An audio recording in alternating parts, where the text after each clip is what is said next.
She came back after 7 years. No warning, no phone call, no letter. Just a knock on the door of the house where she had grown up on a Thursday evening in November. And when her brother opened it, she was standing on the porch with a single bag over her shoulder and an expression on her face that he would spend months trying to describe. Not relief, not guilt, not the particular collapse of someone who has been carrying something too heavy for too long and has finally set it down. Something more complicated than any of those things. Her name was Lily Crane. She was 34 years old. She had disappeared on a Sunday morning in March, 7 years earlier, when she was 27. She had left her apartment in the city, left her job, left her friends, left her family, left everything, and simply ceased to exist. No body, no note, no explanation. 7 years of nothing, and then a knock on the door. Her brother's name was Daniel. He was 38 years old. He had spent the first 2 years after Lily's disappearance in a state that he could only describe, later, as a sustained emergency. He had searched, he had filed reports, he had hired a private investigator who had found nothing. He had called hospitals and shelters and police departments in 4 states. He had found nothing, because there was nothing to find. Lily had not been taken. She had not been harmed. She had walked out of her life on a Sunday morning with the deliberate precision of someone who had been planning it for a long time. He had not known this. He did not know it even now, standing in the doorway of their childhood home, looking at his sister for the first time in 7 years. What he knew was that she was here, and that she was alive. He stepped back. He let her in.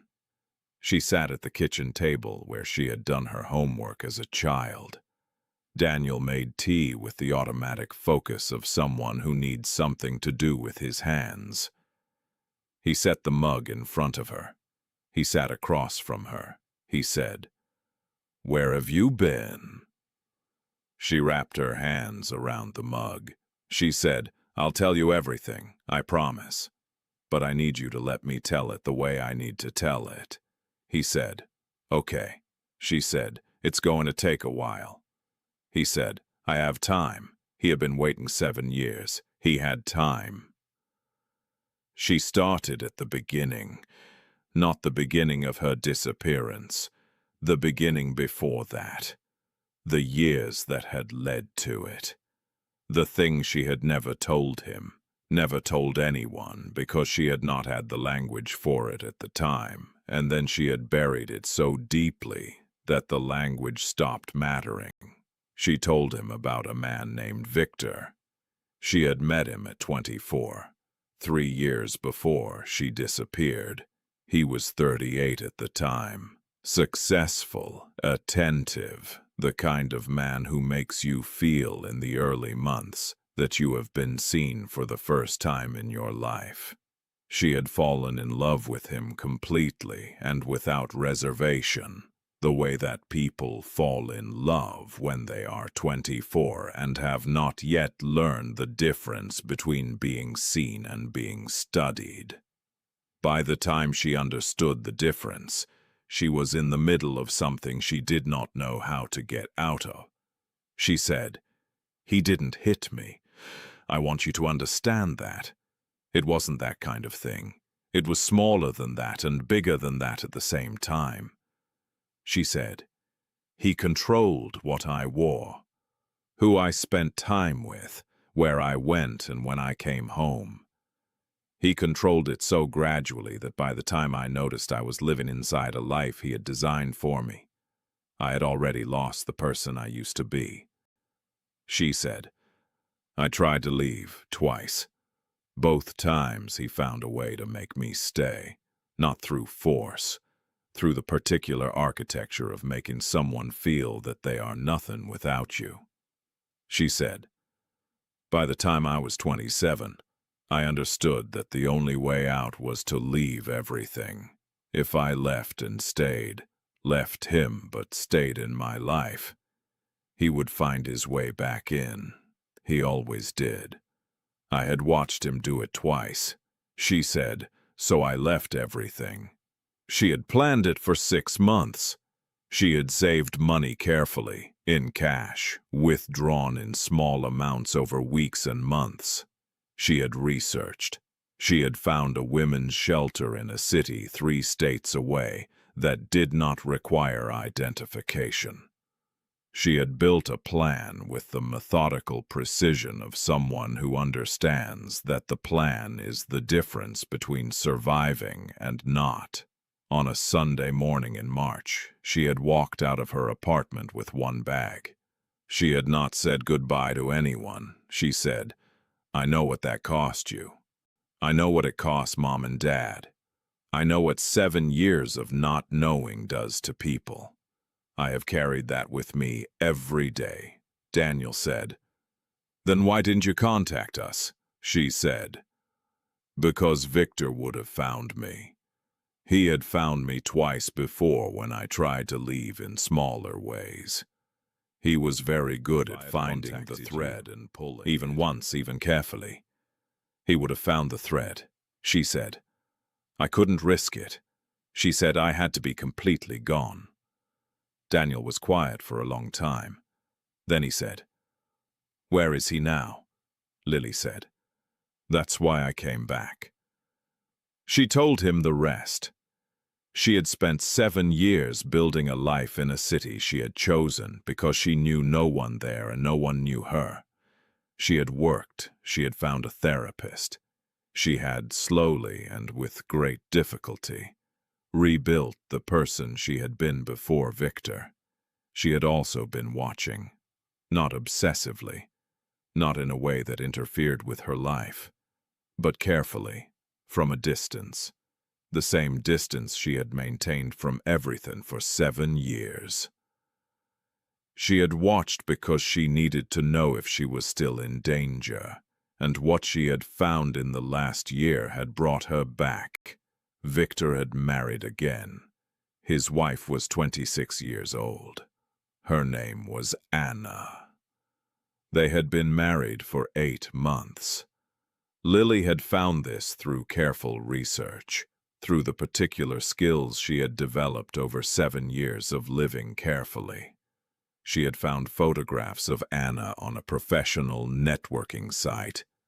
She had looked at them for a long time. She recognized the expression on Anna's face. She had worn it herself for 3 years. She said, "I watched from a distance for 6 months, long enough to be sure, long enough to understand that what I was seeing was real." She said, "He's doing it again," to her, the same way, the same pattern, the same architecture. She said, "I couldn't stay gone knowing that." Daniel called a lawyer the following morning. Not a criminal lawyer, a specialist, a woman named Patricia, who worked with domestic abuse cases and who had, in 30 years of practice, seen the particular damage that controlled, methodical abuse leaves on a person and on the people around them. She listened to Lily for 2 hours. She asked precise questions. She took detailed notes. At the end of the meeting, she said, "What you're describing is a recognizable pattern of coercive control. In the years since you left, the legal landscape around this has changed significantly. What Victor did to you is now in many jurisdictions a criminal offense, not just civilly actionable, criminal." She said, "The question is whether you want to pursue it, and the question is whether Anna, his current wife, is in a position to be helped." Lily said, "I came back for both of those reasons." Patricia made contact with Anna through a channel that could not be traced back to Lily. She did not tell Anna who had sent her. She introduced herself as an attorney who had been made aware of some concerns and who wanted to check in. Anna did not respond to the first contact. She responded to the second. She said she was fine. She said everything was fine. She said it in the particular way that people say things when they are not fine and have been told, explicitly or implicitly, that saying otherwise will have consequences. Patricia said, "I understand. I just want you to know that you can call me at any time, day or night, for any reason, and that the call will be completely confidential." Anna said, "Thank you." She hung up. She called back 4 days later, at 2 a.m., what Anna described over the following weeks, in careful, measured conversations with Patricia, always from locations that Victor didn't know about, always at times when she could account for her whereabouts, was a marriage of 8 months that had taken 3 months to reveal its true shape, the control of her schedule, the management of her friendships, the gradual systematic dismantling of her confidence and her sense of self, the particular way he spoke to her in private that bore no resemblance to the way he spoke to her in public. Patricia listened. She documented. She built a picture, and she connected Anna with a detective named Rachel Ford, who had spent 12 years working coercive control cases and who understood, in a way that general law enforcement often did not, how to build a case from evidence that left no visible bruises. The case against Victor took 8 months to build. Lily cooperated fully. She gave a detailed statement covering 3 years of her relationship with him. She provided documentation she had kept, messages, records, evidence she had preserved without fully knowing why, in the way that people preserve things when some part of them understands that the day may come when they need them. Anna cooperated. It took courage that Rachel described after the case was over as the most significant act of bravery she had witnessed in 12 years of working these cases. Because Anna had to keep living her life while the case was being built, had to maintain a surface of normality, had to trust that the process would work before there was any evidence that it would. 3 former colleagues of Victor's provided him in professional settings and had witnessed behavior that they had noted and filed away, and not known what to do with until someone asked them directly. The case was filed in the spring. Victor was charged with multiple counts of coercive control and psychological abuse. The charges covered his marriage to Lily, using the statement she had given, and his current conduct toward Anna, documented over 8 months of careful investigation. He was arrested on a Tuesday morning. He was calm. He was measured. He said all the right things to the officers who arrested him. He had been saying the right things his entire life. It had stopped working. The trial lasted 3 weeks. Victor's attorney argued that the charges were based on the subjective interpretations of unstable women. He used that phrase. Unstable women. He said it in the measured tone of someone who has calculated that this is still a viable strategy. The prosecution called Lily to the stand.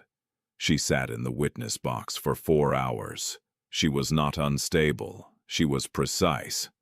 She answered every question with the particular clarity of someone who has spent 7 years understanding exactly what happened to her and has decided that she will not be made to doubt it. She described 3 years of her life. She described the architecture of control, the smallness of each individual piece, and the totality of the structure it built. The way it worked, not through force, but through the patient, systematic erosion of a person's sense of what is real. She described the Sunday morning she had walked out. She said, "I left because I understood that the only way to survive was to disappear. I left behind everyone I loved. I spent 7 years in a city where no one knew me. I built a life from nothing," she said. "I came back because I found out he had done it again, to someone else. And I understood that staying gone, knowing that, was not something I could do." She said, "I am not an unstable woman. I am a woman who was controlled for 3 years and who spent 7 years recovering from it and who came back to make sure it didn't happen to someone else." She looked at the jury. She said, "That's all." Victor was convicted on all counts. He was sentenced to 9 years. Anna left the courtroom with Patricia on one side and Rachel on the other. She did not speak to the press. She issued a statement through Patricia's office. It said, "I want to thank the woman who came back. I don't know how to say what that means. I just know that she didn't have to. And she did." Lily still lives in the city she chose 7 years ago. She has a job she is good at. She has a therapist she has seen for 6 years. She has friends who know the broad shape of her story and do not need the details. She calls Daniel every Sunday. She has done this since she came back. Every Sunday, without fail. Daniel answers every time. He said once that the Sunday calls are the thing that tells him everything is okay.